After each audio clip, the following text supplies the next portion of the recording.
welcome back. In today's video, we're going to be discussing the differences between studying full-time and part-time in South Africa. Full-time universities, just to name a few, we'll say it is the University of Pretoria, UCT, Univen, UL, Wits. At these full-time universities, you'll find that they do offer alternative part-time studies. But there are universities that are known for being part-time, such as University of South Africa, which is UNISA, Mankosa, and others, just to name a few. So, with reference with my own experience, when you are studying part-time, or rather when you're studying at a part-time institution, you receive less academic support than when you are studying at a full-time institution. Because when you're studying at a full-time institution, you have tutors on campus, you have your lecturers on campus, you have academic support on campus, you also even have peer advisors, all those things. You have them on hand 5 days a week, and you also have access to them digitally around the clock. So you have access to more, meaning you have access to more academic support than you would have if you're studying at a part-time institution. When you're studying at a part-time institution, you're now relying to communicate with the academic support that you are to receive through emails. Some modules do have tutors, some do not have tutors, and some lecturers are lecturing more than one module, which means it could take days, sometimes a week, sometimes never to get a response. This forces you to be not only self-reliant, but reliant on other students who may be in the dark just like you. So when you're studying at a part-time institution, you can't really be in isolation. You have to find community as soon as you can, as much community as you possibly can get, so that you are supported in your academic journey. Usually, part-time institutions, let's say the public ones, they are cheaper than full-time studies. So when you're studying part-time, the funds towards your accommodation are subtracted, the meals, all those things are subtracted, meaning that the education will be lower and more affordable for you because you have less access to certain things, I would say so. For institutions that double as both part-time and full-time institutions, you still get to pay less because even though you're doing your part-time studies at a full-time institution, it doesn't mean you're going to pay the same amount as those who are doing full-time studies. Your studies will be subsidized, so you will pay less, which is a good thing because a lot of people are living on or beneath the poverty line, or they are living in the middle class but they live hand to mouth. So the education is a little bit accessible in that side of things. But as the old saying goes, cheap is expensive.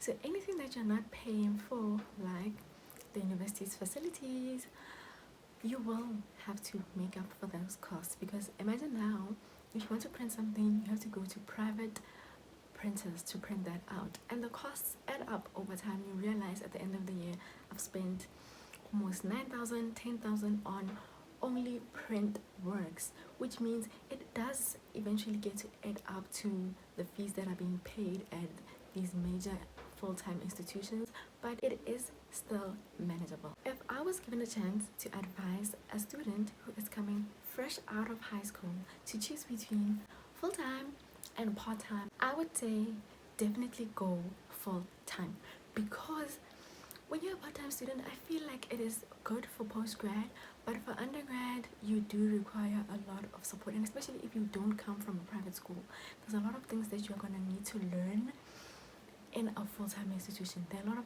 the support that is required, you're going to have to accumulate it in a full-time institution. Granted, yes, funds vary and access to resources rather vary for most people, but I would say just push to try to get into a full-time institution, because it's not, it's not glitz and glam to study part-time. You must remember, even if you do secure yourself a bursary, it's a slim chance that the bursary would find you a place to stay close to the institution. Now, you're having to stay in a secluded area, studying secluded, and you're just secluded. And another thing is, when a university has resources like the university that I come from, you have 24 hours access to those resources. Like, you have access to the labs 24 hours. 2 a.m. in the morning, you can be in the lab printing, typing, doing whatever, which a part-time institution, on the other hand, doesn't offer you that. So in my experience, I'd say full-time university studies are the way to go, because they give you the foundation that you need academically so that you can thrive as you move forward and build your career. And then later on, when you are a little bit more established in your academic career, you can then pivot into part-time studies. Does the standard of education drop when you're at a part-time institution? Absolutely no. What changes, I would say, is that you are required, a lot more discipline is required from you, because there's no submissions weekly. There's no one on your back saying you must study this chapter, and once you've studied 1-2 chapters, you'll have to submit a task. There's no tutorials where you have to always do homework.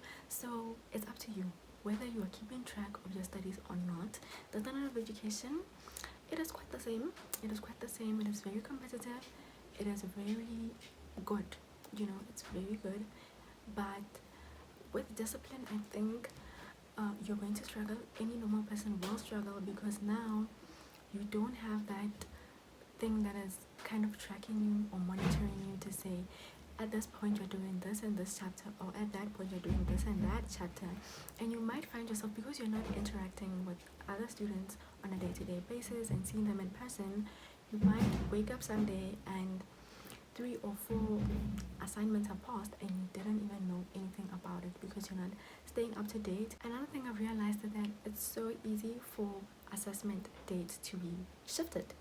Out of nowhere, an assessment that was due in September is now due end of July, and you need to be on your feet, especially if you find yourself working or managing a family, working, like all those other things, and also your studies. So if you find yourself in that kind of a rubble, you might find challenges, but the best thing you can do is always do things in advance. You don't want to find yourself in a position where you couldn't submit because you didn't have electricity, whatever. They don't take any excuses, no late things. Because I remember when I was studying with a full-time institution, you could just go to the lecturer and say, can I please hand this in, because 1, 2, 3, doctor's note, all those things. But because you're submitting to the person in person, but now they say to you, the ICT have blocked submissions and I am not allowed to receive this document via email or however. So bye-bye. Will you really? So it's quite a disciplining, humbling, rather a refocusing experience.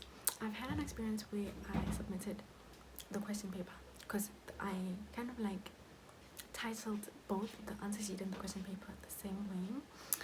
But I ended up passing the module. It broke my heart, but opened my eyes. So you need to be very vigilant. Double check everything you do after submitting the document on the portal. Go back and click it and see if it's still the document that you need to submit. So it will help you if you're on top of your game, you're not doing things last minute.